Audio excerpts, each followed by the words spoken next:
بسم الله الرحمن الرحيم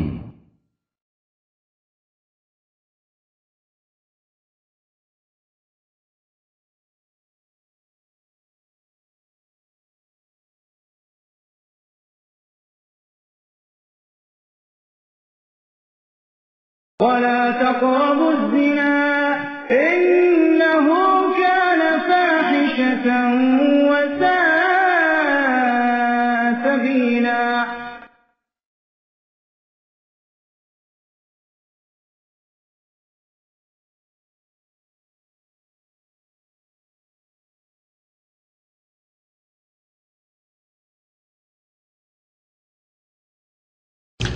السلام عليكم ورحمة الله وبركاته.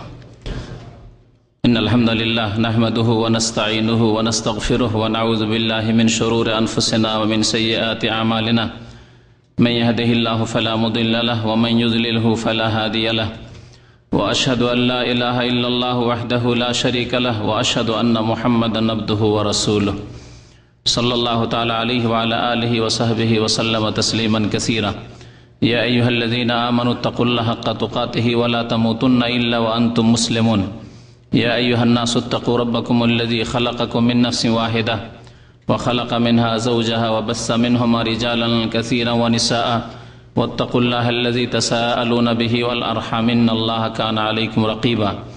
يا أيها الذين آمنوا اتقوا الله وقولوا قولا سديدا يصلح لكم أعمالكم ويغفر لكم ذنوبكم ومن يطع الله ورسوله فقد فاز فوزا عظيما. أما بعد فإن خير الحديث كتاب الله وخير الهدي هدي محمد صلى الله عليه وسلم وشر الأمور محدثاتها وكل محدثة بدعة وكل بدعة ضلالة وكل ضلالة في النار. أعوذ بالله من الشيطان الرجيم. بسم الله الرحمن الرحيم. ولا تقربوا الزنا إنه كان فاحشة وساء سبيلا. মহান আল্লাহ রাব্বুল আলামিনের যাবতীয় প্রশংসা যে আল্লাহ পাক রব্বুল আলামিন আমাদের জন্য পবিত্র বস্তুকে, পবিত্র কাজকে, ভালো কাজকে হালাল করেছেন। সে আল্লাহ পাক রব্বুল আলামিনের যাবতীয় প্রশংসা, হামদ এবং সানা, যিনি সমস্ত খারাপ কাজ, খারাপ কথা, খারাপ বস্তুকে হারাম করেছেন। দরুদ ও সালাম নাযিল হোক প্রিয় নবী মুহাম্মদ রাসূলুল্লাহ সাল্লাল্লাহু আলাইহি ওয়াসাল্লামের প্রতি, যিনি আমাদেরকে ভালো এবং মন্দের মাঝে পার্থক্য করার জন্য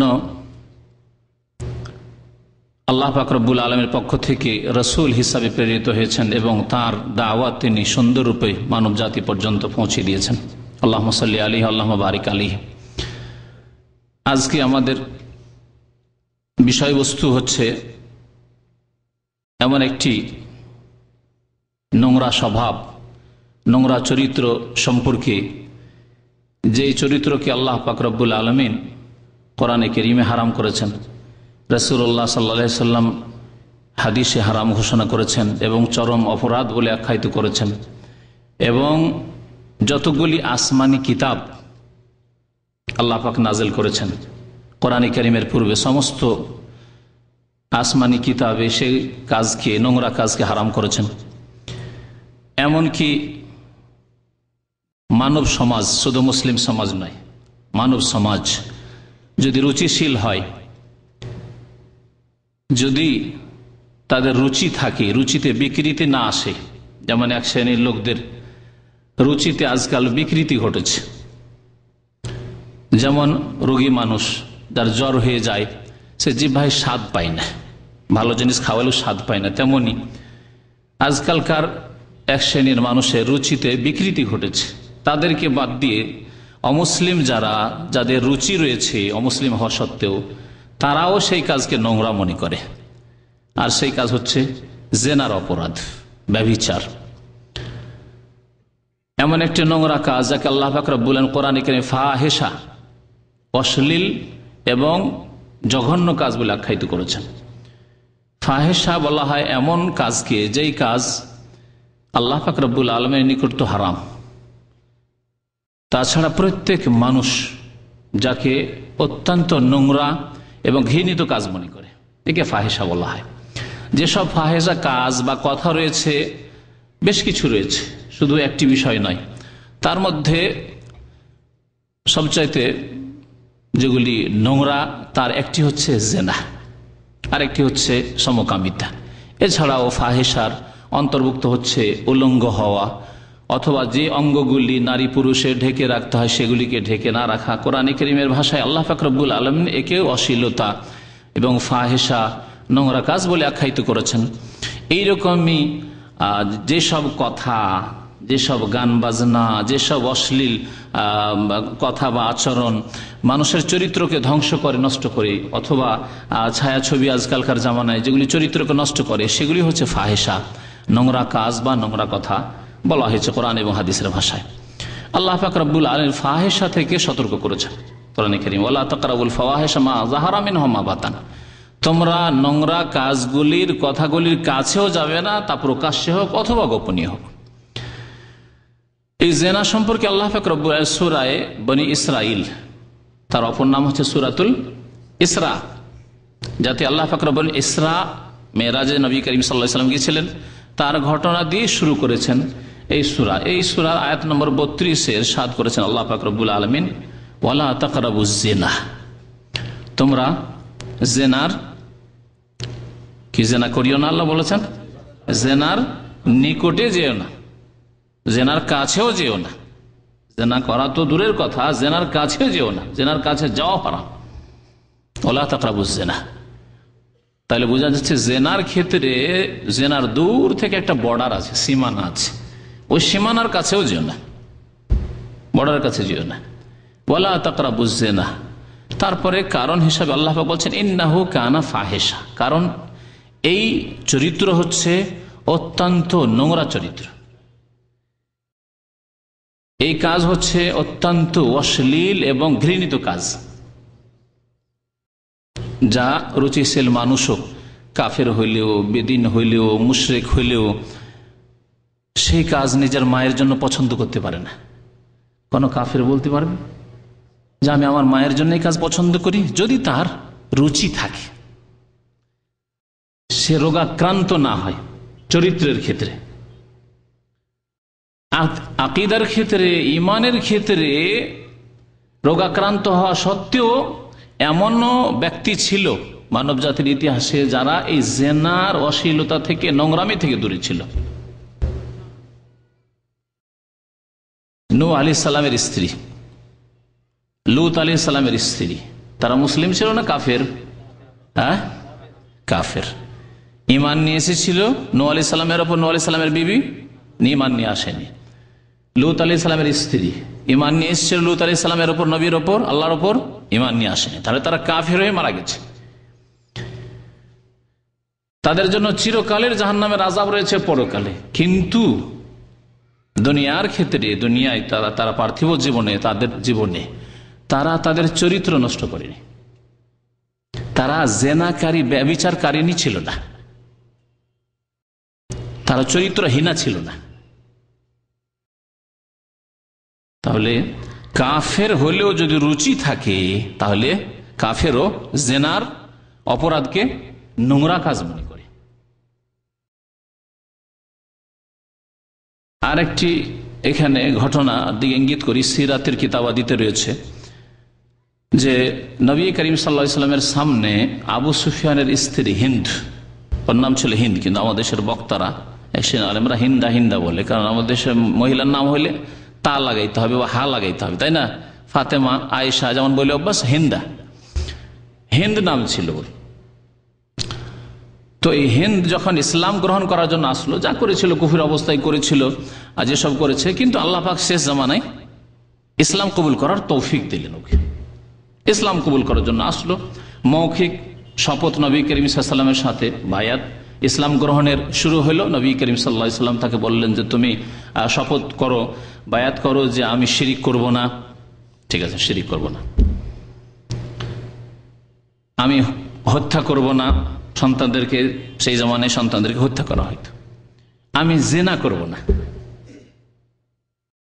আমার দ্বারা জেনা হবে না, বায়াত করো, শিরক করব না, আল্লাহর তৌহিদ দে বিশ্বাসী, একত্রে বিশ্বাসী, কাউকে খুন করব না, ছেলে মেয়েদের হত্যা করব না, জেনা করব না। শোনার সাথে সাথে হিন্দ আবু সুফিয়ানের স্ত্রী এবং মাওয়িয়া রাদিয়াল্লাহু তাআলা আনহুর মা, মাওয়িয়া মাওয়িয়া বিন আবি সুফিয়ান, আবু সুফিয়ানের ছেলে মাওয়িয়া রাদিয়াল্লাহু তাআলা আনহা, যিনি খলিফা ছিলেন, উমাইয়া বংশের প্রথম খলিফা এবং সাহাবী, সম্মানিত সাহাবী রাদিয়াল্লাহু তাআলা আনহু। হিন্দ বলে উঠলেন যে আওয়া তাজনিল হুররা, স্বাধীন নারী, স্বাধীন মহিলা কি জিনা করতে পারে? মুশরিকা, শিরক করেছে, ইসলামের বিরুদ্ধে লড়াই যুদ্ধে অংশ নিয়েছে কাফেরদের পক্ষ থেকে, এমনকি হামজা রাদিয়াল্লাহু তাআলা আনহুর কলিজাকে চিবাবার চেষ্টা করেছে, কলিজা কেটে কেটে মালা বানিয়েছে, এইসব ঘটনা তার। কিন্তু যখন নবী করিম সাল্লাল্লাহু আলাইহি সাল্লাম বললেন যে জিনা করবে না, এই ওয়াদা করো, শপথ করো, বলে উঠলেন হিন্দ রাদিয়াল্লাহু তাআলা আনহা, ইসলাম কবুল করেছেন রাদিয়াল্লাহু তাআলা আনহা, আওয়া তাজনিল হুররা, স্বাধীন মহিলা কি আবার জিনা করতে পারে? আশ্চর্য হয়ে জিজ্ঞাসা করছে। এমন শিরকের জামানায়, এমন কুফরির জামানায়, এমন অপরাধের জামানায়, মদ পানের জামানায়, সমস্ত অপরাধ ছিল মক্কায় সেই জামানায় মুশরিকদের মধ্যে, সেই জামানায় জেনাও ছিল। কিন্তু জেনা কার মধ্যে ছিল এই কথার দ্বারা বোঝা যায় স্বাধীন মহিলা জেনা করতে পারে। আজকাল সমস্ত মহিলারা স্বাধীন, আলহামদুলিল্লাহ, দাসী কেউ নেই, কারণ দাস প্রথা উঠে গেছে, শেষ হয়ে গেছে, তার সমাপ্তি ঘটে গেছে। তাহলে শিরকের অবস্থা থেকে এই ইসলাম কবুল করার জন্য এসেছেন এই মহিলা হিন্দ রাদিয়াল্লাহু তাআলা আনহা, আর এসে বলছে আওয়া তাজনিল হুররা, স্বাধীন মহিলা কোনদিন জিনা করতে পারে যে আমাকে ওয়াদা করতে হবে? হতে পারে না। জাহিলিয়াতের জামানায়, শিরক কুফরি জামানায় আমার দ্বারা জিনা হয়নি, কি করে এখন হইতে পারে? কিন্তু আজকে মুসলিম সমাজ বড় আফসোস লাগে, বড় আফসোস লাগে। আল্লাহ পাক রব্বুল আলামিন কি বলেছেন? ফিরে আসি, ওয়ালা তাকরাবুজ জিনা, তোমরা জিনার নিকটবর্তী হবে, ইন্নাহু কানা ফাহিশা, কারণ এই কাজ হচ্ছে অশ্লীল কাজ, এমন অশ্লীল কাজ মুশরিক শিরকের জামানায় স্বাধীন মহিলা কি করে জিনা করতে পারে? স্বাধীন মহিলা স্বামী ছাড়া আর কারো কাছে কি করে যেতে পারে? এই চিন্তাধারা তাদের, এত অশ্লীল কাজ। আল্লাহ পাক এর জন্য ফাহিশা বলেছেন, ওয়াসা সাবিলা, এবং অত্যন্ত খারাপ রাস্তা। সা সাবিলা, অত্যন্ত খারাপ রাস্তা। তাহলে বোঝা গেল ভালো রাস্তা আছে, তাই না? যখন জিনার রাস্তা হচ্ছে খারাপ রাস্তা, তাহলে ভালো রাস্তা আছে। সেই রাস্তার নাম কি? বিবাহ। জোরে বলেন একজন। বিবাহ। জি, বৈবাহিক সম্পর্কে আপনি আবদ্ধ হন কোন নারীর সাথে, আল্লাহ পাক রব্বুল আলামিন আপনার পেটের খোরাকের যেমন ব্যবস্থা করেছেন, পেটের খিদা দিয়েছেন, এই খিদা দূর করার জন্য, খিদা নিবৃত্তির জন্য আল্লাহ পাক রব্বুল আলামিন যেন হালাল রিজিক দান করেছেন। আপনি হালাল ছেড়ে হারাম খেয়ে না, সুদ খেয়েন না, ঘুষ খেতে যেয়েন না, বেঈমানি আত্মসাৎ করিয়েন না, জুয়ার কাজ করিয়েন না, হারাম ব্যবসা করিয়েন না। ঠিক তেমনি আল্লাহ পাক রব্বুল আলামিন যৌন ক্ষুধা দিয়েছেন, পেটের ক্ষুধার সাথে আল্লাহ পাক রব্বুল আলামিন যৌন ক্ষুধা দিয়েছেন। এই ক্ষুধা দূর করার জন্য আল্লাহ পাক রব্বুল আলামিন হালাল রিজিক দান করেছেন যে তুমি বিবাহ করো। হে যুবক, তুমি বিবাহ করো। আজকে এক ভাই বলছিলেন যে আজকে তো ওলিমার দাওয়াত আছে আপনাদের, তো বিবাহের আলোচনা হয়, ভালো ছিল। বিবাহের আলোচনা এর আগে অনেকগুলি হয়েছে, বেশ কিছুদিন আগে, হয়তো বছর খানেক হয়নি। আর আমাদের অনেক গুরুত্বপূর্ণ আলোচনা বাকি আছে, যেগুলি আলোচনা আমি মনে করি যে আল্লাহ জানে হায়াত কতদিন রয়েছে, তার আগে যত পারা যায় নতুন আলোচনা করাই ভালো হবে। আর পুরাতন আলোচনা বারবার রিপিট না করে নতুন কিছু যদি উম্মতকে দেওয়া যায়, তাহলে উম্মতের যদি ফায়দা হয় তো এটি সাদকা জারি আমার জন্য হবে, এবং যেসব ভাইরা প্রচার করবেন, যেসব ভাইরা এতে অংশ নেবে, তাদের সাদকা জারি হবে। তো জিনা সম্পর্ক বিবাহ ওলিমার সাথে আছে। কিরকম সম্পর্ক আছে? বৈপরীত্যের সম্পর্ক, তাই না? সম্পর্ক দুই প্রকার, এক ভালো সম্পর্ক, খারাপ সম্পর্ক। একজন লোকের সাথে আপনার ভালো সম্পর্ক আছে, আর একজনের লোকের সাথে আপনার নর্মাল সম্পর্ক নাই, ভালো সম্পর্ক না, নর্মাল না, শত্রুতা আছে।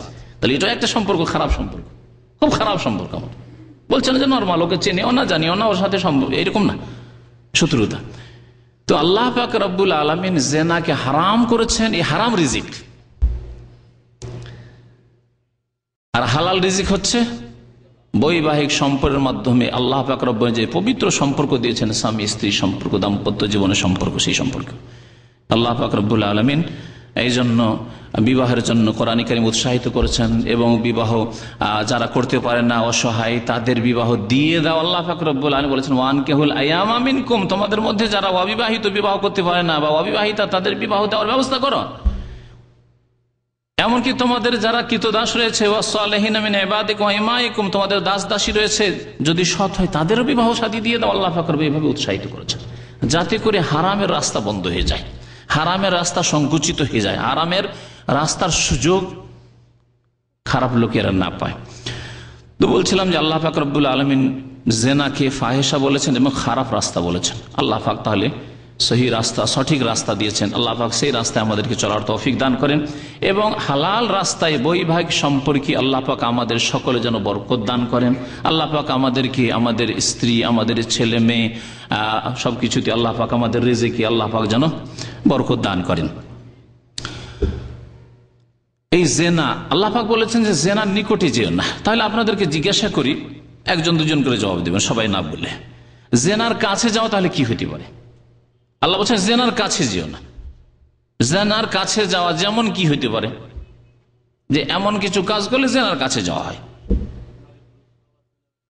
নারী পুরুষের অবাধ মেলামেশা, নারী পুরুষের অবাধ মেলামেশা যে কোনো জায়গায় হোক, কর্মক্ষেত্রে হোক, আর ফ্যাক্টরিতে, ইন্ডাস্ট্রিতে হোক, অথবা শিক্ষা অঙ্গনে হোক, স্কুল কলেজ ইউনিভার্সিটিতে হোক, যেখানে হোক না কেন, হোটেলে হোক, নারী পুরুষের অবাধ মেলামেশা হচ্ছে জেনার কাছে চলে যাওয়া।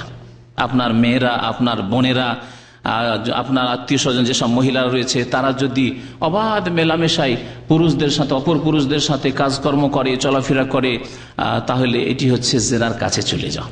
অথবা আপনারা পুরুষ মানুষ যদি এইরকম করেন যে যেখানে জরুরি নয় সেখানে আপনি নারীদের কাছাকাছি চলে যাচ্ছেন, যেখানে শরীয়ত অনুমতি দেয় না সেখানে নারীদের সাথে অবাধ মেলামেশা, এটি হচ্ছে জেনার কাছে চলে যাওয়া আপনার, যা হচ্ছে এক ধরনের জেনা। ওয়ালা তাকরাবুজ জেনা। আর কি হতে পারে জেনার কাছে যাওয়া? নির্জনতা অবলম্বন করা। একজন পুরুষ যুবক অপর কোন মহিলা যার সে মাহারাম নয়, মানে স্থায়ীভাবে তার সাথে বিবাহ শাদী হারাম নয়, তার সাথে নির্জনে বসা, নির্জনে গল্প করা, নির্জনে কথা বলা, নির্জনতা, যে কোনো জায়গায় নির্জনতা, বাড়ির মধ্যে হোক, কোথাও মাঠে ঘাটে হোক, যেখানে হোক না কেন, হোটেলে হোক অথবা যে কোনো জায়গায় হোক না কেন, হসপিটালে হোক, একটি রুমে ডাক্তার সাহেব বসে আছেন আর নির্জনে নার্স আর লক করে, দরজা লক করে গল্প চলছে। আর এইরকম হাসপাতালে বহু ঘটনা ঘটছে। আমাদের ঘনিষ্ঠ বন্ধু তো বাস্তব শোনা, চোখে দেখা গল্প, যেই ব্যক্তি চোখে দেখেছে তার কাছ থেকে শুনে গল্প করছে।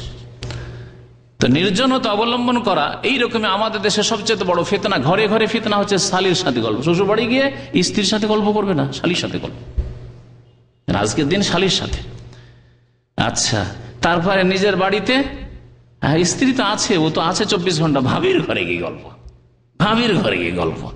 এগুলি হচ্ছে নির্জনতা, যেটি হচ্ছে জেনার কাছে যাওয়া। যারা ভাবির সাথে গিয়ে ভাবির ঘরে ওই ছেলে নেওয়ার, ভাতিজাকে কোলে নেওয়া, ভাতিজিকে কোলে নেওয়ার বাহানায় গিয়ে ঘরে বসে গল্প করে, অথবা শ্বশুর বাড়ি গিয়ে শালীর সাথে গল্প করে, অথবা শালীর বাড়ি গিয়ে শালীর ঘরে ও গেছে, ভাইরা কোথায় গেছে, শাড়ু কোথায় গেছে, আর ও শালীর সাথে গল্প করে।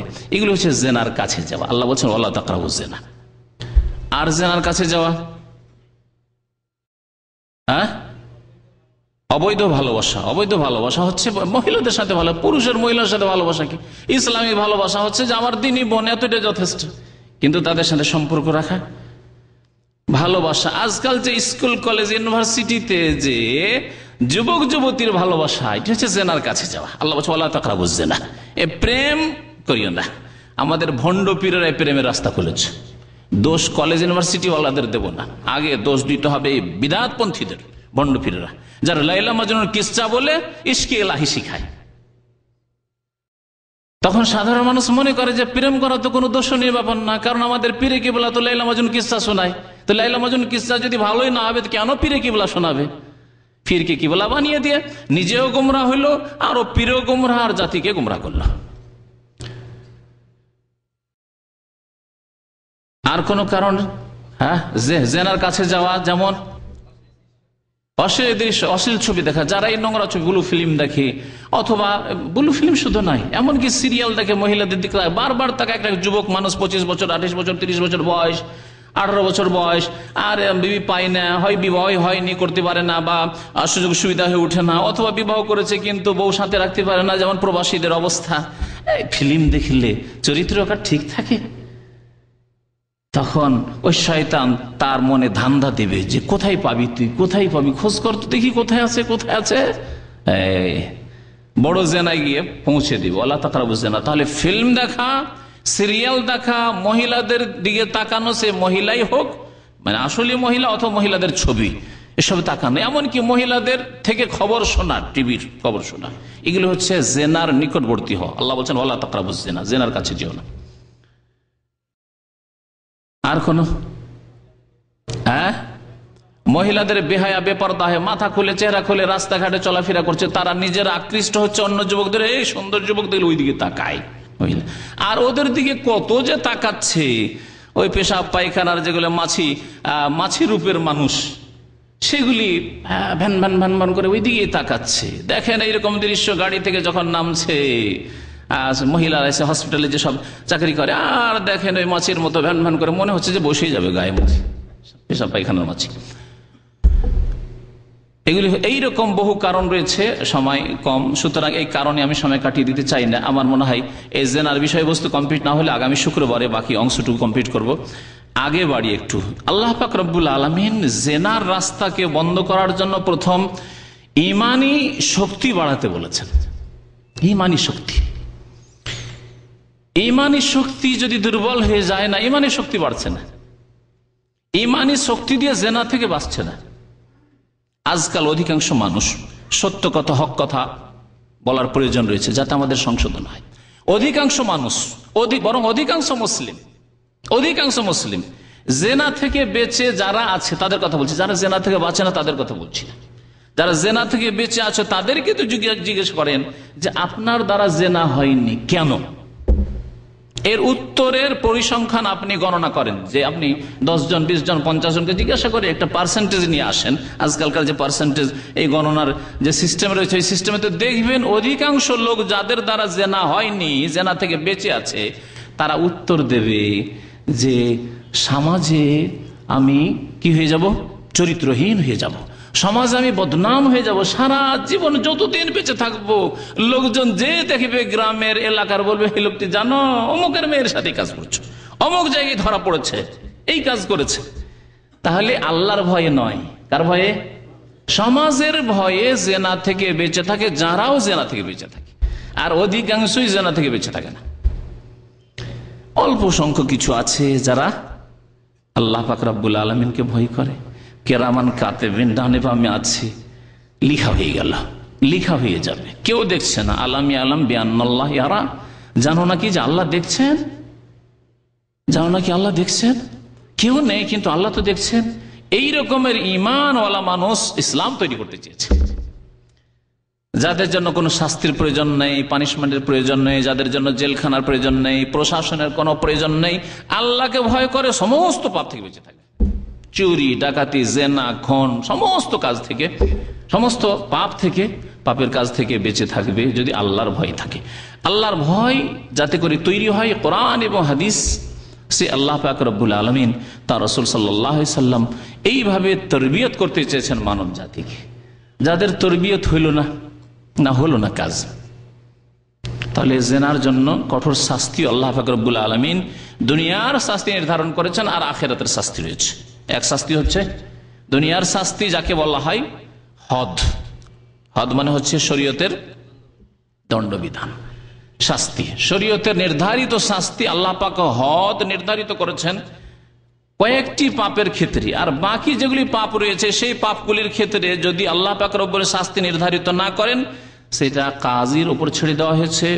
মুসলিম কাজী যারা ইসলামী আইনের বাস্তবায়ন করবে, এবং ইসলামিক সরকারের উপর ছেড়ে দেওয়া হয়েছে, এবং তাদেরকে একটি বিধানের অনুমতি দেওয়া হয়েছে, সেটি হচ্ছে তাজির বলা হয়, মানে শাস্তিমূলক কিছু করা, সিদ্ধান্ত নেওয়া। এই তাজির শরীয়তে রয়েছে। যেসব শাস্তির ক্ষেত্রে আল্লাহ পাক রব্বুল আলামিন দণ্ডবিধান নির্ধারিত করেছেন তার একটি হচ্ছে কি জিনা। আর যেমন হত্যা করা, খুন করা, তাহলে ইচ্ছা করে যদি খুন করে তাহলে কিসাস আল্লাহ পাক ফরজ করেছেন। যদি চুরি করে তাহলে হাত কাটা আল্লাহ ফরজ করেছেন। এগুলিকে হদ বলা হয়। জেনার হদ আল্লাহ পাক রব্বুল নির্ধারিত করেছেন। তাহলে যারা আল্লাহ পাকের ভয়ে সংশোধন করবে না তাদের জন্য দুনিয়ার কিছু শাস্তি রয়েছে। এই শাস্তির যদি বাস্তবায়ন করা হয় তাহলে মুসলিম সমাজে জেনার সংখ্যা কমে আসবে না? আসবে না?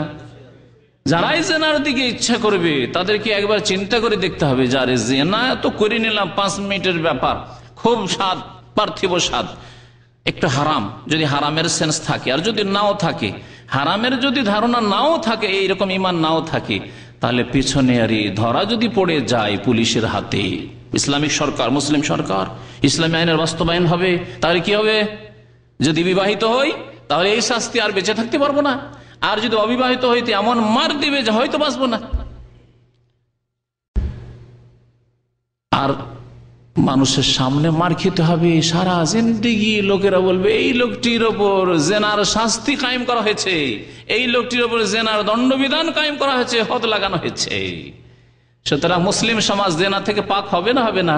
হয় আল্লাহর ভয়ে পাক হবে, আর না হলে আল্লাহ পাক রব্বুল আলামিনের যে নির্ধারিত দণ্ডবিধান রয়েছে, হদ রয়েছে, তার ভয়ে সাজা, দুনিয়ার শাস্তি সাজার ভয়ে, আখিরাতের শাস্তিকে যদি ভয় নাও করে, যেটা হচ্ছে ইমানি শক্তি, সেই ইমানি শক্তি নেই, সেই জন্য আখিরাতের শাস্তিকে ভয় করে, তাহলে দুনিয়ার শাস্তিকে অবশ্যই ভয় করবে।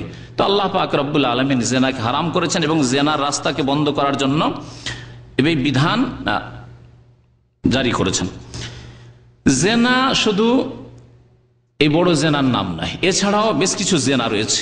আব্দুল্লাহ বিন আব্বাস রাদিয়াল্লাহু তাআলা আনহু আরেক সাহাবী আবু হুরায়রা রাদিয়াল্লাহু তাআলা আনহু থেকে বর্ণনা করেছেন। তাহলে সাহাবী থেকেও বেশ কিছু হাদিস বর্ণনা করেছেন। আবু হুরায়রা বলছেন, ইন্নাল্লাহ কাতাবা আলা ইবনে আদম হাযযাহু মিনাজ জিনা। আল্লাহ পাক রব্বুল আলামিন বান্দার উপর, বান্দার প্রত্যেকটি তকদির লিখা আছে। আল্লাহ পাক তকদির লিখে রেখেছেন, সেই জন্য ওটা হবে না, আপনি করবেন সেই জন্য আল্লাহ লিখেছেন। তকদিরের ক্ষেত্রে অনেকে বিভ্রান্ত, আর শুধু ধর্মীয় ক্ষেত্রে বিভ্রান্ত, দুনিয়ার ক্ষেত্রে বিভ্রান্ত নয়। আবার পার্থিব ক্ষেত্রে, টাকা পয়সা ইনকামের ক্ষেত্রে, নেতৃত্ব হাসিল করার ক্ষেত্রে আবার বিভ্রান্ত নয়। কোন ক্ষেত্রে বিভ্রান্ত? ধর্মীয় ক্ষেত্রে বিভ্রান্ত, তকদিরের ক্ষেত্রে। আজকে স্পেন থেকে এক ভাই টেলিফোন করে ওই রকমই তকদিরের সংসার কথা বলছিল। আজকে আসর পরে আমাদের এক ভাই বসেও ছিল। তাই আমি বললাম, ধর্মীয় ক্ষেত্রে শুধু, দুনিয়ার ক্ষেত্রে কেন আপনি বিভ্রান্ত নন? তকদিরের ক্ষেত্রে বাংলাদেশ থেকে সুদূর স্পেনে পৌঁছে গেছেন, কেন? পাসপোর্ট করার দরকার নাই, ভিসার দরকার নাই, আমার ওই ঢাকা রাজধানী যাওয়ার দরকার নাই। আল্লাহ যদি রুজি রাখে ডলার, তাহলে স্পেন থেকে বাড়িতেই চলে আসবে। আল্লাহ তো লিখিয়ে রেখেছে তকদিরে, যাওয়ার দরকারটা কি? দুনিয়ার ক্ষেত্রে কর্ম করতে হবে, আর আপনি বুঝছেন যে কর্ম করতে হবে, করছেন, কাউকে বলতে হয় না কর্ম করার জন্য। আর জান্নাতে পৌঁছার জন্য নামাজ, রোজা, হজ, যাকাত, যা করণীয় করা, যা বর্জনীয় হারাম, তা থেকে বেঁচে থাকার মাধ্যমে আপনাকে জান্নাতের ভিসা লাগবে, তার আপনার প্রয়োজন নেই, তার জন্য মেহনত লাগবে না। নবী করিম সাল্লাল্লাহু আলাইহি ওয়াসাল্লাম বলেছেন যে তকদির লেখা আছে, কিন্তু এ মালু, তোমরা কাজ করো, কর্ম করো, নামাজ পড়ো, রোজা রাখো, যাকাত দাও, হজ করো, জায়েজ কাজ করো, সুন্নত করো, এবং হারাম কাজ থেকে, নাজায়েজ থেকে বেঁচে থাকো। এ মালু ফাকুল্লুন মুয়াসসারুন লিমা খুলিকা লাহ। প্রত্যেক ব্যক্তির জন্য তাই সহজ করে দেওয়া হবে যার জন্য সৃষ্টি করা হয়েছে। জান্নাতের জন্য সৃষ্টি হয়ে থাকেন, ওই কাজই করতে ভালো লাগবে। আপনি তো স্বেচ্ছাই করছেন সেই কাজ। জাহান্নামের জন্য, যদি জাহান্নাম আল্লাহ আপনি করবেন, সেই জন্য আল্লাহ পাকে লিখে রেখেছেন, আর ওই কাজই, খারাপ কাজই করতে ভালো লাগবে। বেশ কিছু লোক আছে তো খারাপ কাজ করতে, বিয়ে করতে ভালো লাগে না, 40 বছর বয়সে বিয়ে করতে ভালো লাগে না, আর শুধু জেনাই করে। আবার কিছু লোক আছে না না না, কোনো মহিলার দিকে তাকাইতে ইচ্ছা করেন না, কিন্তু বিবাহের জন্য 18 বছর বয়স হলে মনে করে পয়সা আছে আমার বাবার, অসুবিধাকে আমি দেরি কেন করবো, বিবাহ করবো, আমি গুনাহ থেকে বাঁচবো। সেও তো মানুষ, আর এই ব্যক্তিও মানুষ। কুল্লুন মুয়াসসারুন লিমা খুলিকা লাহ। নবী কারীম সাল্লাল্লাহু আলাইহি ওয়াসাল্লাম কি বলছেন যে আল্লাহ পাক রব্বুল আলামিন প্রত্যেক আদম সন্তানের উপর জেনার ভাগ লিখে রেখেছেন। জিজ্ঞাসা করেছিলাম, উত্তর দিয়েছেন আপনারা, জেন আল্লাহ পাক লিখে রেখেছেন তকদিরে, সবকিছু, তার মধ্যে একটি হচ্ছে জেনা লিখে রেখেছেন। তো আল্লাহ পাক লিখে রেখেছেন সেই জন্য আপনি করছেন না, আপনি করবেন সেই জন্য লিখে রেখেছেন। এদিক থেকে মাত্র 2-4টা, এদিকে তো হতভম্ব যে কি বলবো রে ভাই। বুঝতে পেরেছেন? সে ওই ব্যক্তি করবে, সেই জন্য আল্লাহ পাক লিখে রেখেছেন। কারণ আল্লাহ পাক রব্বুল আলামিনের জন্য অতীত, বর্তমান, ভবিষ্যতের ভাগ নেই। আমার জন্য, আপনার জন্য, সৃষ্টির জন্য ভাগ আছে। যে ওই অতীতের যা কিছু কানে পৌঁছেছে, নলেজে পৌঁছেছে জানি, তাই না? বর্তমান চোখের সামনে আপনাদেরকে দেখছি তা জানি, কিন্তু বর্তমানও যে বাইরে আছে তা জানি না। জানি কি? আর ভবিষ্যতের কিছুই জানি না। না জানেন? ভবিষ্যতের কিছুই জানেন না।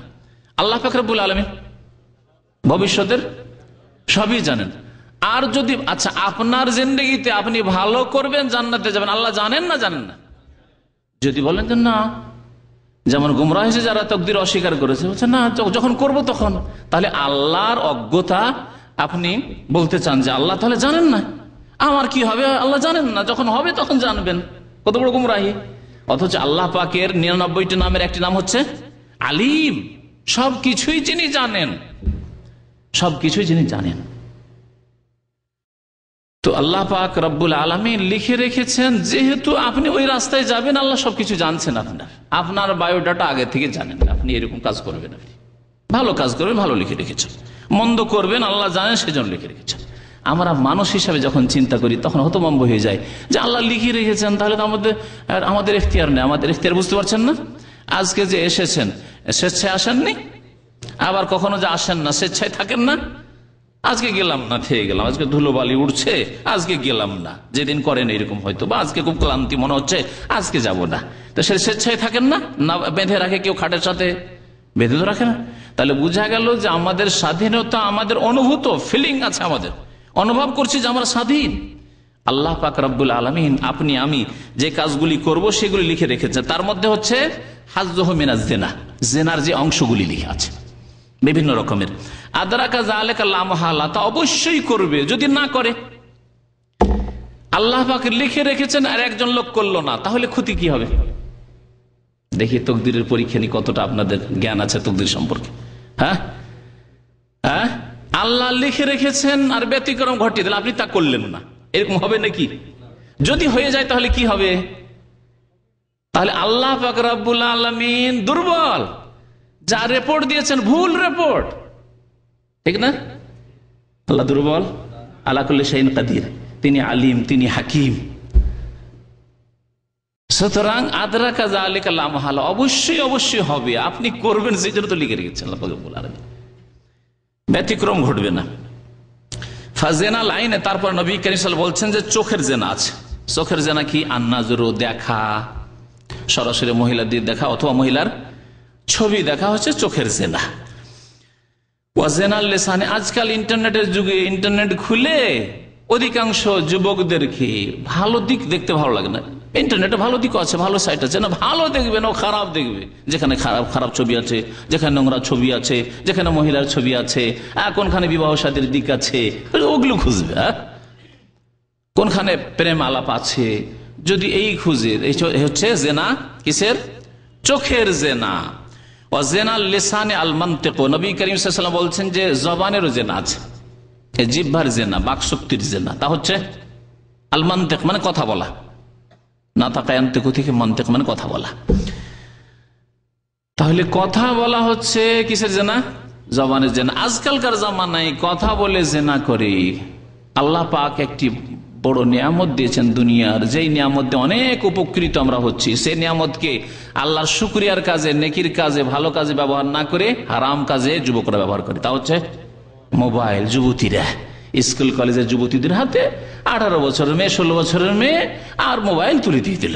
আর এই মোবাইল দিয়ে কত কিছু করছিস বাবা। তাহলে তার জন্য রাস্তা সহজ করে দিচ্ছে, মেয়ের জন্য, বোনের জন্য রাস্তা সহজ করে দিচ্ছে যে তোমাকে কোথাও প্রেম প্রীতি করতে হবে, আর ওই জবানের জেনা করতে হবে, কথার জেনা করতে হবে, তার জন্য মোবাইল নাও।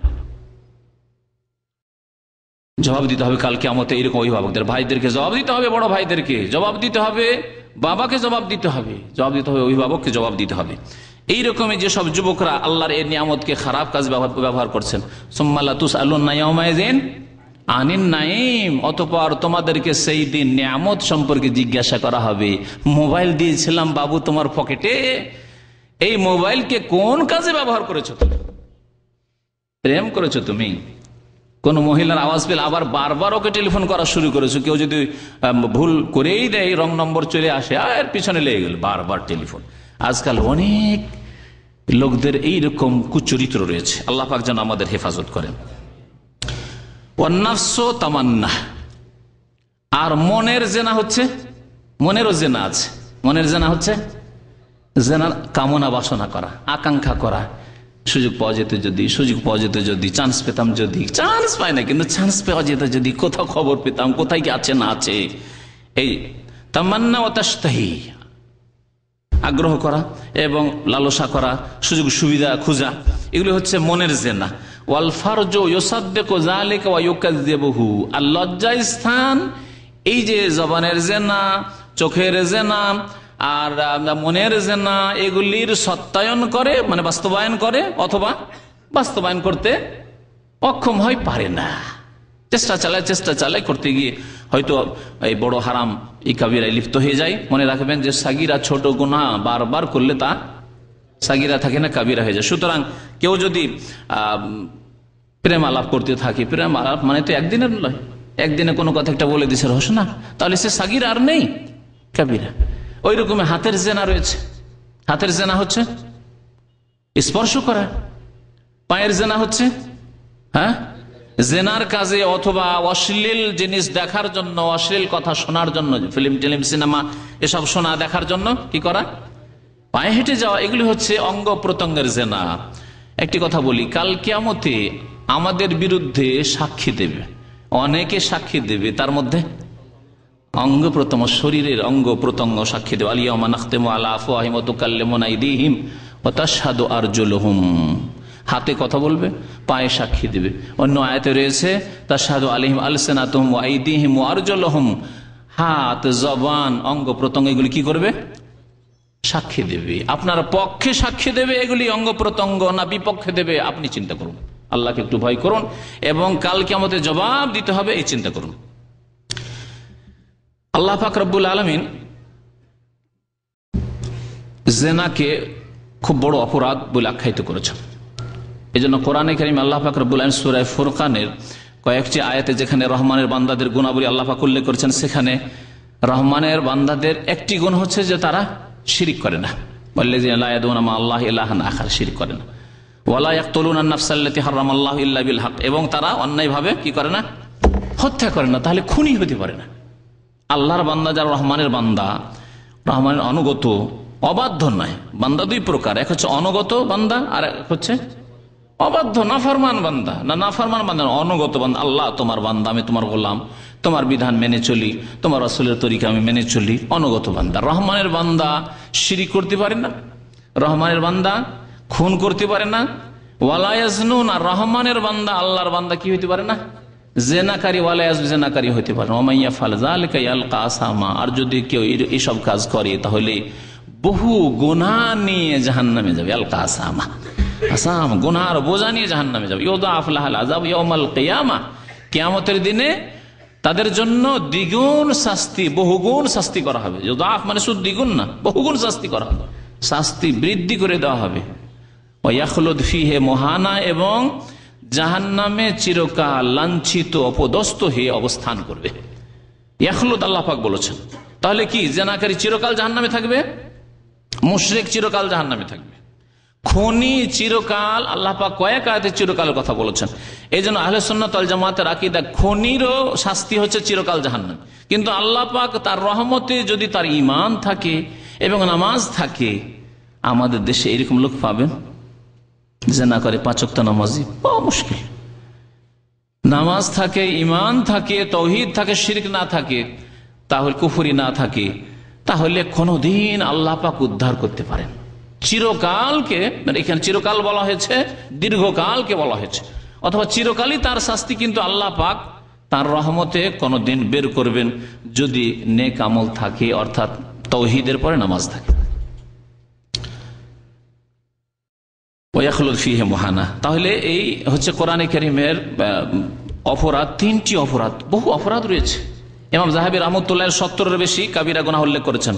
তার মধ্যে 3 নম্বরের গুনাহ আল্লাহ পাক কোরআনে কারীমে কি উল্লেখ করলেন, জিনার অপরাধ।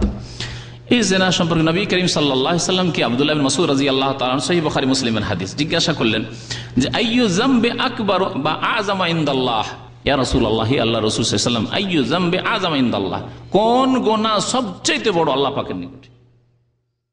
নবী করিম সাল্লাল্লাহু আলাইহি ওয়াসাল্লাম উত্তর কি বলেছিলেন? আনতাজআলা লিল্লাহি নিদ্দান ওয়া হুয়া খালাকাক, আল্লাহ পাক তোমাকে সৃষ্টি করলো আর তাকে ছেড়ে দিয়ে তার তুমি পার্টনার শরীক বানিয়ে দিলে, এটি হচ্ছে সবচেয়ে বড় অপরাধ। সৃষ্টি করলেন আল্লাহ, আপনার রূপ চেহারা দিলেন আল্লাহ, শ্বাস প্রশ্বাস দিলেন আল্লাহ, হায়াত দিলেন আল্লাহ, নিয়ামত দিলেন আল্লাহ, আর কবর মাজারে সিজদা, দেবী দেবতা প্রতিমা পুতুলকে সিজদা, 8 রসিয়ার মাইজ ভান্ডারিতে আজমেরে গিয়ে হাজির সিজদা করার জন্য, সন্তান চাওয়ার জন্য, রোগের আরোগ্য চাওয়ার জন্য। আনতাজআলা লিল্লাহি নিদ্দান ওয়া হুয়া খালাকাকা, আল্লাহকে না ডেকে ইয়া রাসূলুল্লাহ মাদাদ বলা, আল্লাহকে না ডেকে ইয়া খাজা বাবা, ইয়া টুসি বাবা, সবচেয়ে বড় অপরাধ হচ্ছে এই অপরাধ। আনতাজআলা লিল্লাহি নিদ্দান, আল্লাহর শরীক বানিয়ে দাও। আল্লাহকে ডাকছেন, মসজিদে গিয়ে নামাজ পড়ছেন, আবার এদিকে মাজারে গিয়ে শিরক করছেন। এ কথা হাদিসে বলা হয়নি যে আল্লাহকে ছেড়েই দিল একবারে আর তারপরে অন্যের পূজা করলো, বরং কি বলা হয়েছে? আল্লাহ নিদ মানে শরীক বানিয়ে দেন, আল্লাহকে ডাকছেন, আবার আল্লাহ ছাড়া অন্যকেও ডাকছেন। আপনি খাজা বাবাকে ডাকছেন, গৌসে আজম বলছেন, গৌসে আজম কে? হ্যাঁ, এদের কাছে বিদাতীদের কাছে কবর পূজার আব্দুল কাদের জিলানী গৌসে আজম মানে মহান উদ্ধারকারী, ওদের মহান উদ্ধারকারী হচ্ছে আব্দুল কাদের জিলানী, আর আমাদের মহান উদ্ধারকারী হচ্ছে আল কাদের, আল্লাহ পাক রব্বুল আলামিন। আল্লাহ পাক রব্বুল আলামিন যিনি আল কাদের, তিনি মহান উদ্ধারকারী একমাত্র। কোন মানুষ, এমনকি রাসূলুল্লাহ সাল্লাল্লাহু আলাইহি ওয়াসাল্লাম, এমনকি আদম, কোন নবী রাসূল মহান উদ্ধারকারী গৌসে আজম হওয়া তো দূর কথা, গৌসই হইতে পারে না। আজমটা বাদ দিয়ে দেন, গৌসও হইতে পারে, উদ্ধারকারী হইতে পারে না। যে আপনি কোন জায়গায় বিপদে পড়েছেন আর গায়েব থেকে, অদৃশ্য থেকে আপনাকে উঠিয়ে নেবে, উদ্ধার করে নেবে, এই শক্তি আল্লাহ পাক ছাড়া কারো কাছে নেই। আল্লাহ না করে এখানে আপনি ডুবছেন কোথাও সমুদ্রে, আর আপনার দেশ থেকে কেউ আপনাকে উদ্ধার করে নেবে? আপনার বাবা উদ্ধার করতে পারবে? আপনার নিজের বাবা, জন্মদাতা বাবা এত মায়া করে, সে উদ্ধার করতে পারবে? আপনার মা যে 10 মাস পেটে রেখেছে, কত কষ্ট, সে উদ্ধার করতে পারলো না, আর আপনার খাজা বাবা উদ্ধার করে নিল, আপনার ওই জিলানি বাবা উদ্ধার করে নিল? আশ্চর্য কথা, সবচেয়ে বড় পাপ। তারপরে নবী করিম সাল্লাল্লাহু আলাইহি ওয়াসাল্লাম কে জিজ্ঞাসা করেন আব্দুল্লাহ বিন মাসউদ, সুম্মা আইয়ু, তারপর কোন গুনাহ? কি বলেছিলেন? আনতাকতুলা ওয়ালাদাকা খাশিয়াতান ইয়াতামাক, তুমি সন্তানকে হত্যা করবে এই ভয়ে যে সন্তান বেশি হইলে আমার সাথে এরা বসবে খেতে, পাবো কোথায়? হ্যাঁ, পাবো কোথায়? সুতরাং সন্তানদের হত্যা করে দিবে। আজকাল চালাকের সাথে সন্তান হত্যা করা হচ্ছে। হ্যাঁ, আগের জামানার মতো সন্তান হয়ে গেল তারপরে হত্যা করতো, কারণ না তখন ব্যবস্থা ছিল না এরকম। এখন বড় চালাকের সাথে, আসতেই দেবো না তোকে, ব্যাস দুটো যথেষ্ট, ব্যাস একটা ছেলে হয়ে গেছে, আর কি দরকার? আর যদি ছেলে একটা না হয়, মেয়ে হয়ে যায় তো আরেকটা দেখি যদি আরেকটা হয়, একটা ছেলে হয়, বাস আর না। ওই একরকমের হত্যা, যে আপনি সারা জিন্দিগি স্বামী স্ত্রী জীবন চলে যাচ্ছে, বাস একটি আর দুটি আর নেবো না, এটি হচ্ছে আনতাকতুলা ওয়ালাদাকা খাশিয়াতান ইয়াতামাক। আপনার ছেলে মেয়ে বেশি হয়ে গেলে আপনার সাথে খাবে, আপনি পাবেন কোথায়? আপনি আমি পড়াবো কি করে, আমি চালাবো কি করে? এইসব চিন্তা, যেন আপনি রাজ্জাক হয়ে গেছেন। আপনি আর আব্দুর রাজ্জাক নন। যারা একটি দুটি ছেলে মেয়েতে ক্ষান্ত করছেন তাদেরকে বলছি, আপনারা রাজ্জাক হয়ে গেছেন, আর আব্দুর রাজ্জাক না। রাজ্জাকের বান্দা না, নিজেই রিজিক দাতা হয়ে গেছেন ছেলে মেয়েদের। আল্লাহ পাক যেন হিদায়াত করেন মুসলিম জাতিকে। আর মুসলিম জাতি এই বেশি কাজ করা শুরু করেছে, পশ্চিমা জাতি করে না। পশ্চিমা জাতি প্রথমত বিয়েই করে না, তারপরে বিয়ে করলো এইসব চিন্তা নেই তাদের। এই বার্থ কন্ট্রোল, জন্ম নিয়ন্ত্রণ আর ফ্যামিলি প্ল্যানিং, এসব সব মুসলিম দেশে, মুসলিমদের মগজে ঢুকিয়ে দেওয়া হয়েছে। তোমাদের বেশি ছেলে মেয়ে হইলে তোমরা খাওয়াতে পারবে না, গরিব মানুষ, সুতরাং বেশি ছেলে মেয়ে নিও না। তকদিরের প্রতি ঈমান শেষ, আল্লাহ যে রাজ্জাক তার প্রতি ঈমান শেষ, নিজের রাজ্জাক হয়ে বসে আছে, আর তকদিরের প্রতি বিশ্বাস নেই তাদের, যে আল্লাহ প্রত্যেককে দুনিয়ায় পাঠায় তার রিজিকের সাথে। 3 নম্বরের গুনাহ, সুম্মা আইয়ু, আব্দুল্লাহ বিন মাসউদ জিজ্ঞাসা করলেন তারপর কোন গুনাহ? বলে আনতুজানিয়া হালিলাতা জারিকা, তোমার প্রতিবেশীর বিবির সাথে যদি জেনা করে, এটি সবচেয়ে বড় অপরাধ। তাহলে জেনা বড় অপরাধ, আর তার মধ্যে যদি এমন ক্ষেত্রে, এমন জায়গায় আপনি জেনা করেন যেখানে আপনার ওপর অনেকটা আস্থা করা হচ্ছে, শুধু প্রতিবেশী বলে নয়, প্রতিবেশী নয় কিন্তু আপনার উপর আস্থা আছে, আপনি যাতায়াত করেন, আত্মীয়, দূরে থাকে আপনার ভাই, আপনার উপর আস্থা করে যে আমার নিজের ভাই, একে আর বদমাইশি করতে পারে, একে আর খেয়ানত করতে পারে, আমার স্ত্রীর সাথে এইরকম শয়তানি করতে পারে।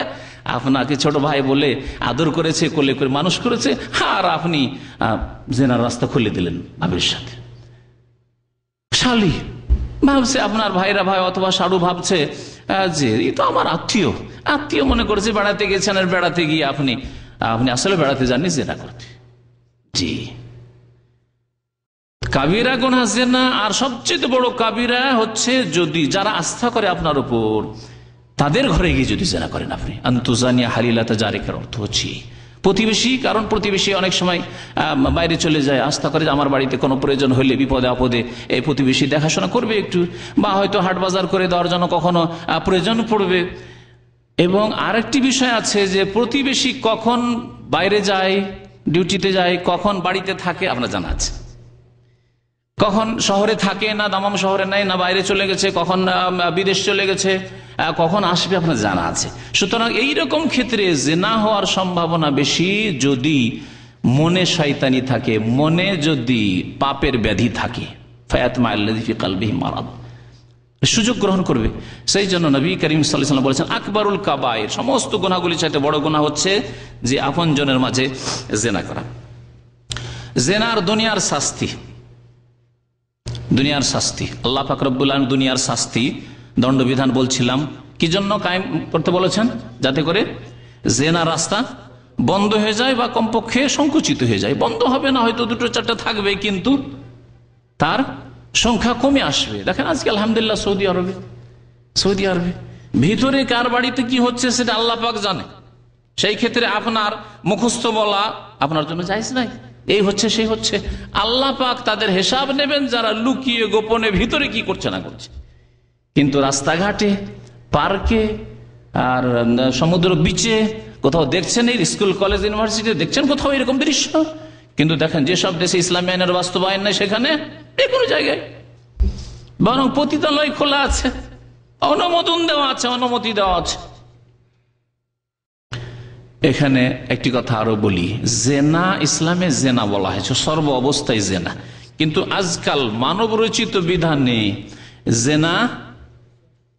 জেনা অপরাধ কখন, যদি ধর্ষণ হয়, মানে জবরদস্তি, যদি যেটাকে বলা হচ্ছে যে জবরদস্তি যদি করা হয়, তাহলে সম্মতি যদি না থাকে মহিলার তাহলে হইল অপরাধ। আর যদি সম্মতি থাকে, ক্লাসমেট একই সাথে পড়াশোনা করে অথবা মন মিলে গেছে, তাহলে ক্যা করেগা কাজী, মিয়া বিবি রাজি তো ক্যা করেগা কাজী, কিচ্ছু করার নেই। আল্লাহ পাক রব্বুল আলামিন জেনাকে সর্ব অবস্থায় হারাম করেছেন। যেমন মিথ্যা সর্ব অবস্থায় হারাম, মিথ্যার মধ্যে সাদা মিথ্যা আর কালো মিথ্যা, হোয়াইট আর ব্ল্যাকের পার্থক্য নেই।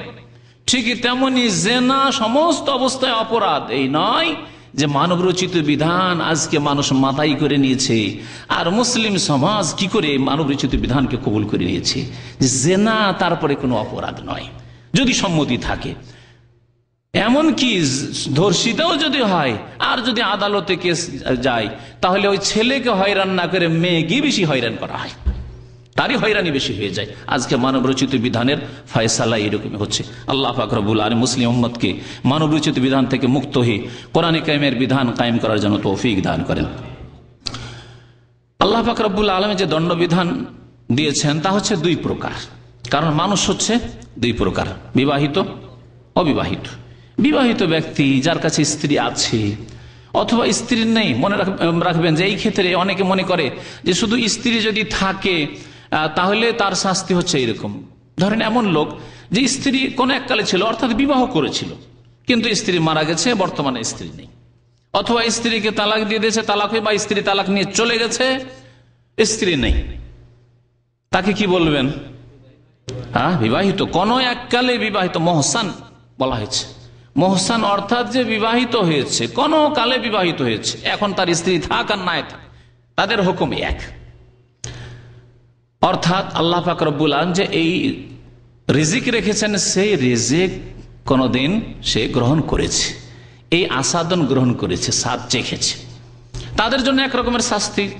আর যারা ওই দুনিয়ার ফিল্ডের নামেনি, অর্থাৎ বিবাহিত নয়, বিবাহ কোনোদিন হয়নি, তাদের জন্য আল্লাহ পাক রব্বুল আলামিন আলাদা শাস্তি দিয়েছেন, শাস্তি নির্ধারিত করেছেন। শাস্তি কি? সূরা নূরে আল্লাহ পাক রব্বুল আলামিন দ্বিতীয় আয়াতে ইরশাদ করেছেন, আয-যানিয়াতু ওয়াজ-যানি ফাজলিদু কুল্লা ওয়াহিদিন মিনহুমা মিআতা জালদা।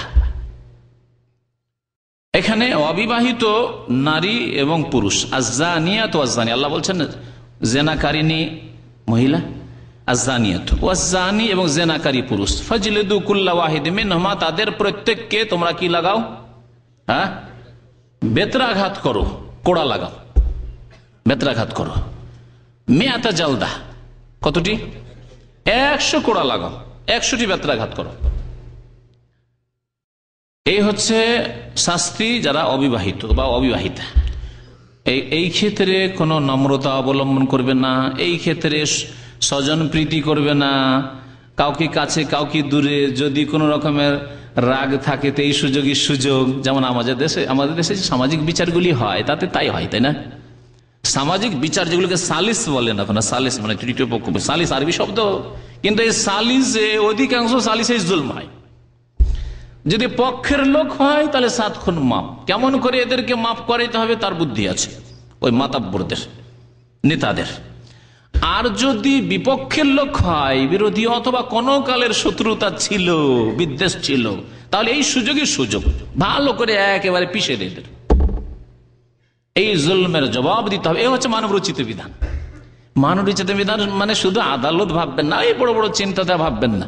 গ্রামে গ্রামে সালিস হচ্ছে মানবরচিত বিধান দিয়ে, যেখানে যেমন ইচ্ছা বিচার করে দেওয়া হলো, যেখানে যেমন ইচ্ছা সালিসে ফয়সালা দিয়ে দেওয়া হলো, কোরআন হাদিস দেখার প্রয়োজন করে না।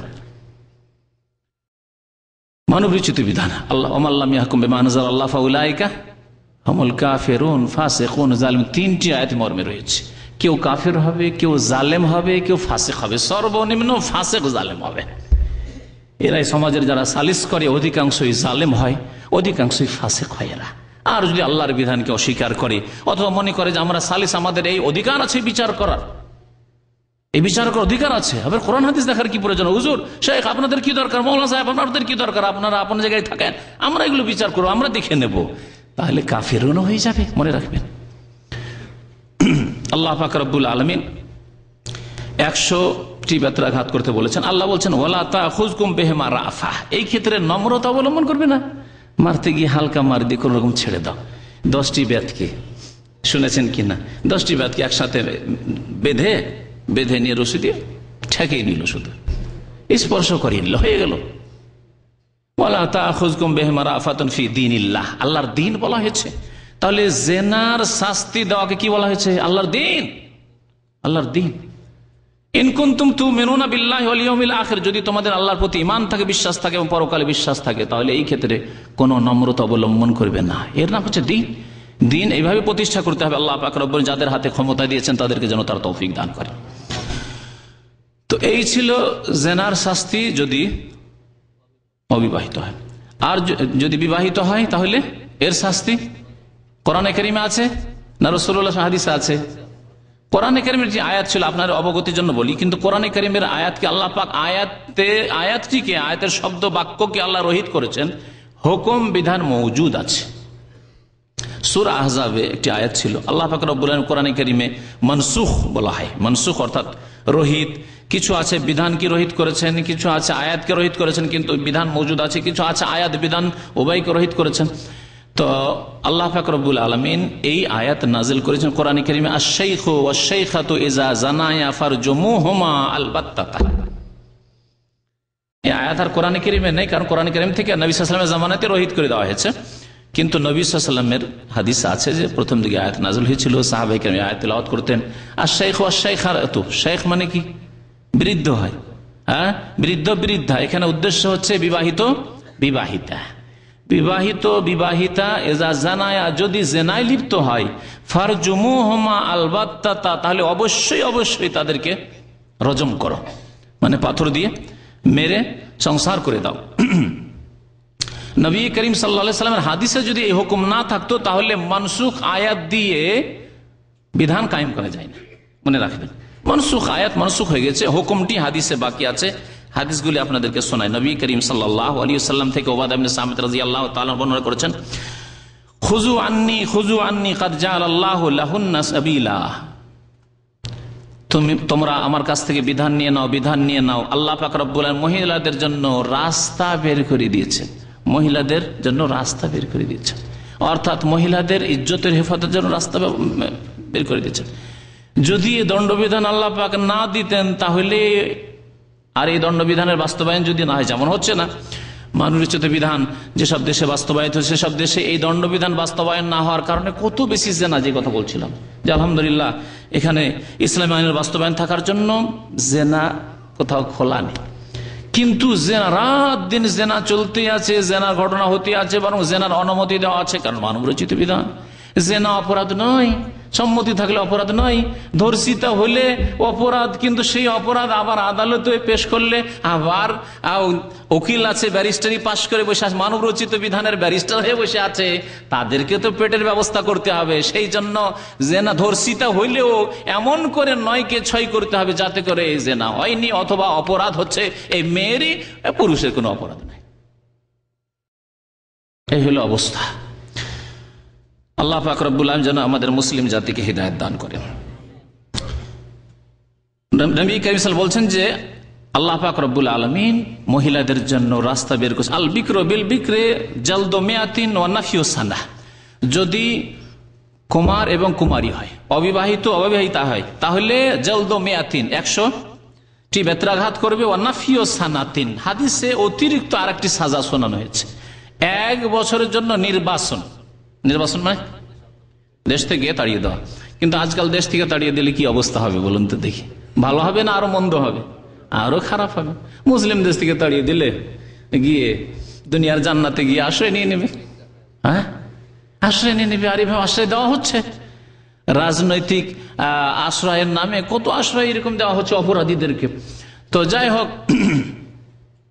এই জন্য ফুকাহায়ে কেরামরা বলেছেন যে এই নির্বাসন যেখানে আজকালকার জামানায় আরো ক্ষতি করবে সমাজের, সেজন্য বা ওই ব্যক্তি যাকে নির্বাসিত করবেন ওর চরিত্র আরো নষ্ট করে দিবে খারাপ দেশে গিয়ে, যেখানে আরো খারাপ পরিবেশ পাবে। সুতরাং কি করতে হবে, এটাকে জেলে রূপান্তরিত করে দিতে, 1 বছরের জেল, 100টি বেত্রাঘাত এবং তার সাথে সাথে 1 বছরের জেল। ওয়াসাইয়্যিবু বিসাইয়্যিব জালদু মিয়াতিন ওয়ার রাজম, এই হাদিসে মুসলিম শরীফের হাদিস। যদি বিবাহিতা জেনা হয় তাহলে কি করবে, রজম করবে এবং রজমের আগে 100টি বেত্রাঘাত করবে। এই সম্পর্কে ফুকাহায়ে কেরামদের ইখতিলাফ আছে। কিছু ওলামারা বলছেন যে 100টি বেত্রাঘাত করার পরে রজম করতে হবে, আর কিছু ওলামারা বলছেন যে যখন রজম, অন্য হাদিস আছে শুধু রজমের কথা আছে, রজম করলেই তো যথেষ্ট, সুতরাং রজমই তার জন্য যথেষ্ট। নবী করিম সাল্লাল্লাহু আলাইহি ওয়াসাল্লামের হাদিস দ্বারা স্পষ্ট হলো জেনাকারীদের দুনিয়ার শাস্তি। নবী করিম সাল্লাল্লাহু আলাইহি ওয়াসাল্লাম আরেকটি হাদিস রয়েছে মুত্তাফাক আলাইহি, বুখারী মুসলিমের, লা ইয়াহিল্লু দামু ইমরিইন মুসলিম, কোন মুসলিমের রক্ত হালাল নয়, কোন মুসলিমের রক্ত হালাল নয়। ইয়াশহাদু আল্লা ইলাহা ইল্লাল্লাহ, যে বলে আল্লাহ ছাড়া কেউ সত্য মাবুদ নেই, ওয়া আন্নী রাসূলুল্লাহ, আর আমি মুহাম্মদ সাল্লাল্লাহু আলাইহি ওয়াসাল্লাম আল্লাহর রাসূল, ইল্লা বিইহদা সালাসিন, তবে 3টি অপরাধের কোন একটি অপরাধ করলে। তাহলে মুসলিম যদি 3 অপরাধের কোন এক অপরাধ করে তাহলেই তার রক্ত হালাল, না হইলে চতুর্থ কোনো রাস্তা নেই রক্ত হালাল হওয়ার। প্রথম কি হচ্ছে, আন-নাফস বিন-নাফস, খুনের বদলাই খুন। যদি কোনো ব্যক্তিকে খুন করে তাহলে তার বদল আল্লাহ বলেছেন কুতিবা আলাইকুমুল কিসাস, তোমাদের জন্য কিসাসকে বিধিবদ্ধ করা হয়েছে, ফরজ করা হয়েছে। আর আস-সাইয়্যিবু বিস-সাইয়্যিব, যদি বিবাহিতা জেনা করে তাহলে তার জন্য রজম করে সংসার করতে, পাথর দিয়ে সংসার করতে হবে। আর তৃতীয় হচ্ছে আত-তারিকু লিদীনিহি ওয়াল মুফারিকু লিল জামাআহ, যে ব্যক্তি নিজের দিন ইসলাম ছেড়ে দিয়ে ইসলামী জামাত থেকে বেরিয়ে চলে গেল। ইসলামী জামাত থেকে মানে মানুষের তৈরি করা সংগঠন নয়, হ্যাঁ মানুষের তৈরি করা সংগঠন এগুলো মানুষের তৈরি করা সংগঠন। সেই সংগঠন যদি উপকার থাকে তাহলে ভালো কথা, আর অনেক সংগঠন আছে তাতে উপকার চাইতে অপকার বেশি আছে, তাহলে পরিত্যক্ত, অথবা সুন্নতের চাইতে বিদআতি বেশি আছে, অথবা সুন্নত বিদআত মিশ্রিত আছে, সুতরাং পরিত্যক্ত। এইসব জামাত সম্পর্কে বলা হয়েছে, জামাত সম্পর্কে বলা হয় জামাত মানে হচ্ছে জামাতুল মুসলিমিন অথবা খলিফাতুল মুসলিমিনের জামাত থেকে, খলিফাতুল মুসলিমিনের জামাত থেকে বিদ্রোহ ঘোষণা করে খলিফার আনুগত্য করলো না, এই ক্ষেত্রে বলা যেতে পারে। এই তিনটি ক্ষেত্র নবী করিম সাল্লাল্লাহু আলাইহি ওয়াসাল্লাম বলেছেন যে এই তিনটি ক্ষেত্রে রক্ত হালাল হবে, আর কোনো ক্ষেত্রে রক্ত হালাল হবে না।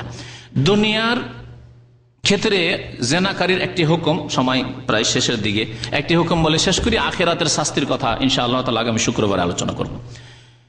দুনিয়ার ক্ষেত্রে নবী করিম সাল্লাল্লাহু আলাইহি ওয়াসাল্লাম বলেছেন, সহিহ বুখারীতে হাদিস রয়েছে যে দুনিয়াতে একজন মানুষ যদি জেনায় লিপ্ত হয় তাহলে সে কি অবস্থায় থাকে, তার ঈমান তার ইসলাম কি অবস্থায় থাকে। নবী করিম সাল্লাল্লাহু আলাইহি ওয়াসাল্লাম বলছেন, লা ইয়াজনি জানি হিনা ইয়াজনি ওয়া হুয়া মুমিন। জেনাকারী যখন জেনা করে তখন সে মুমিন থাকে না। জেনাকারী, ব্যভিচারকারী বা ব্যভিচারকারিনী যদি ব্যভিচার করে তাহলে মুমিন থাকে না, তাহলে কি হয়ে যায়? কাফের হয়ে যায়, কুফরের কাছে চলে যায়, কুফরের কাছে চলে যায়। এর ব্যাখ্যা একটি সাহাবায়ে কেরাম থেকে রিওয়ায়াত রয়েছে যে ঈমান তার অন্তর থেকে, কলব থেকে উঠে যায়। ফাকানা ফাওকা রাসিকা যুল্লাহ, ছাতার মতো উপরে থাকে, জেনার অবস্থায় ঈমান থাকে না। যদি তারপরে দিনের দিকে ফিরে আসে, ঈমান ইসলামের দিকে ফিরে আসে, তাহলে ঈমান ফিরে আসে। আর যদি সে ফিরতে না যায় তাহলে ঈমান তার শরীর থেকে, তার অন্তর থেকে, তার কলব থেকে বেরিয়ে চলে গেছে। তাহলে জেনাকারী জেনা করলে এমন পাপে ডুবে যায় যে ঈমান থাকে না। আর এই অবস্থায় যদি মারা যায়, আল্লাহ না করে এই অবস্থায় যদি বিনা তওবায় মারা যায়, তাহলে ওয়াখলুদ ফিহি মুহানা, বড় লাঞ্ছিত অপদস্থ হয়ে চিরকাল জাহান্নামে থাকবে, যেমন কোরআনে কারীমে আল্লাহ পাক রব্বুল আলামিন বলেছেন। তাহলে এতে থেকে বাঁচার উপায় কি? এক তো জেনা থেকে বাঁচার উপায় কি, কথা লম্বা হয়ে যাবে, ইনশাআল্লাহ তাআলা আগামী আলোচনায় পেশ করব। কিন্তু কারো দ্বারা যদি এইরকম ভুল হয়ে গিয়ে থাকে, এই বিষয়টি আজকে বলছি, আল্লাহ না করে কারো দ্বারা ভুল হয়, কিন্তু কোনো কালে ভুল হয়ে গেছে, এখন তো তার সংশোধনের রাস্তা লাগবে। রাস্তা কি? রাস্তা হচ্ছে তওবা এবং ইস্তিগফার। তওবা এবং ইস্তিগফার, আল্লাহর কাছে ইস্তিগফার মানে মার্জনা কামনা করা, মাপ চাওয়া বারবার করে আল্লাহর কাছে আন্তরিকতার সাথে, ইখলাসের সাথে। আর তওবা করা মানে আল্লাহর দিকে ফিরে আসা। তওবা করা মানে আল্লাহর দিকে ফিরে আসা। আপনাকে প্রমাণ করতে হবে সত্যি আপনি আল্লাহর দিকে ফিরে আসছেন, আপনার চরিত্রের মধ্যে এইসব ত্রুটি নেই। আর আপনি এখনো ফিল্ম দেখতে আছেন, এখনো নোংরা ছবি দেখছেন, এখনো যদি সুযোগ পান তাহলে কাম বিগড়ে দিবেন একবারে, এখনো যদি আপনি মানে পাপের দিকেই আপনার মানে ঝুঁকে আছেন আপনি, এইরকম যদি অবস্থা হয় তাহলে তওবা হয়নি। তওবার বেশ কিছু লক্ষণ রয়েছে। তওবা মানে জীবনে সংশোধন হওয়া। আল্লাহ পাক রব্বুল আলামিন সূরা ফুরকানের শেষ রুকুতে যে আয়াতগুলিতে তিনটি অপরাধের কথা উল্লেখ করেছেন, তারপরের আয়াতে আল্লাহ পাক বলছেন, ইল্লা মান তাবা, শিরক করলো, খুন করেছে, জেনা করেছে, রহমানের বান্দার প্রথম কথা এই কাজ করে না। আর যদি কোনো বান্দা করে নাই, কোনো মানুষ করে নাই, এরকম পাপ হয়ে গেছে, তাহলে তাদের জন্য ইউদাফু লাহুল আযাব, কঠোর শাস্তি। তারপর আল্লাহ বলছেন ইল্লা মান তাবা, তাহলে কঠোর শাস্তি থেকে রক্ষা পাবে, আল্লাহর আযাব থেকে, গজব থেকে, জাহান্নাম থেকে রক্ষা পাবে ইল্লা মান তাবা, হ্যাঁ, যে ব্যক্তি তওবা করবে। ও আমানা, শুধু তওবার কথা আল্লাহ বলেননি, আমানা ঈমানের নবায়ন করবে। আর ঈমানের নবায়ন হয়, ঈমান আপনার ঈমানে মরিচা লেগে গেছে, জং লেগে গেছে, তাহলে মরিচা ছুটাতে হবে ঈমানের, ঈমানকে তাজা করতে হবে। যে ঈমান আপনাকে পাপের সুযোগ পেলেও কখনো পাপ হবে না, এরকম ঈমান আপনার তৈরি হয়ে যায়। ও আমানা ও আমেলা আমালান সালেহান, আপনি যে ফিরে এসেছেন নেক আমলের মাধ্যমে আপনি প্রমাণ করবেন যে আমি সংশোধন করে নিয়েছি, সংশোধিত হয়ে গেছি, আমি আল্লাহর দিকে মুখ করে নিয়েছি। ফাউলাইকা ইউবাদদিলুল্লাহু সাইয়্যাতিহিম হাসানাত ওয়া কানা আল্লাহু গফুরার রহিমা। আল্লাহ বলছেন এদের গুনাহগুলিকে আল্লাহ নেকিতে রূপান্তরিত করে দেবেন। তার মানে কি যতটি গুনাহ ততটি নেকি লিখে দিবেন? না, বরং এর সঠিক অর্থ হচ্ছে যে গুনাহ, যেই খাতাতে গুনাহ ছিল, গুনায় ভর্তি ছিল খাতা, জেনার গুনায় ভর্তি ছিল খাতা, খুনের গুনায় ভর্তি ছিল খাতা, শিরকের গুনায় ভর্তি ছিল খাতা, ইউবাদদিলুল্লাহু সাইয়্যাতিহিম হাসানাত, তাদের গুনাহগুলির স্থান নেকিতে দখল করে নেবে। এখন নেকির খাতা খুলে গেছে, নেকি শুরু হয়ে গেছে। আল্লাহ পাক যেন আমাদেরকে তওবা করার তৌফিক দান করেন, নেক আমলের তৌফিক দান করেন, ঈমানের তাজদীদ, রিনুয়াল করার, নবায়ন করার যেন তৌফিক দান করেন। আল্লাহ আমাদের অতীতের গুনাহ খাতা যেন মাফ করে দেন। রব্বানা যালামনা আনফুসানা ওয়া ইল্লাম তাগফির লানা ওয়া তারহামনা লানাকুনান্না মিনাল খাসিরিন। রব্বানা হাব লানা মিন আজওয়াজিনা ওয়া যুররিয়াতিনা কুররাতা আয়ুন ওয়াজআলনা লিল মুত্তাকিনা ইমামা। সুবহানা রাব্বিকা রাব্বিল ইজ্জাতি আম্মা ইয়াসিফুন ওয়া সালামুন আলাল মুরসালিন ওয়াল হামদুলিল্লাহি রাব্বিল আলামিন।